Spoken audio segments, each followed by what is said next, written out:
परिवार से बातचीत होती है? फिलहाल तो काफी टाइम से नहीं हुई है। क्या चाहते हो मैं कर लूं? গ্ল্যামার দুনিয়া ছেড়ে সন্ন্যাসীর বেশে হর্ষা রিচারিয়া আগুন রূপের সুন্দরী সাধ্বীকে নিয়ে মহাকুম্ভ তোলপাড়। মহাকুম্ভ শুরুর দিন থেকেই চর্চা এক মহিলা সন্ন্যাসী।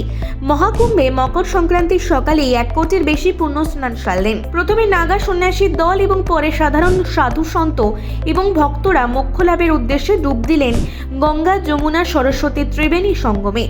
এই বিপুল ভিড়ের মাঝে এক সুন্দরী সাধ্বী নজর কেড়েছেন দেশ তথা বিশ্ববাসীর। বলিউডের যে কোনো রূপসী নায়িকাকে টক্কর দেবে রূপের আগুন নিয়ে ঘোরা এই সুন্দরীর বিভিন্ন ছবি ইতিমধ্যেই মহাকুম্ভের সেরা রূপসী সাধ্বী হিসেবে ভাইরাল হয়ে গিয়েছে সোশ্যাল মিডিয়ায়। হর্ষা রিচারিয়া নামে এই অপরূপ সুন্দরী সাধ্বীকে দেখার জন্য মেলা চত্বরে লক্ষ লক্ষ জোড়া চোখ ঘুরে ফিরে বেড়াচ্ছে।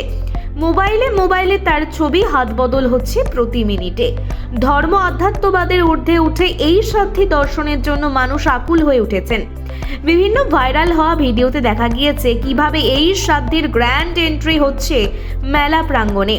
এই বয়সে রূপের এই জ্যোতি নিয়েও কেন তিনি ধর্মের এই পথ বেছে নিয়েছেন সেই প্রশ্নের জবাবও পিছু ছাড়ছে না।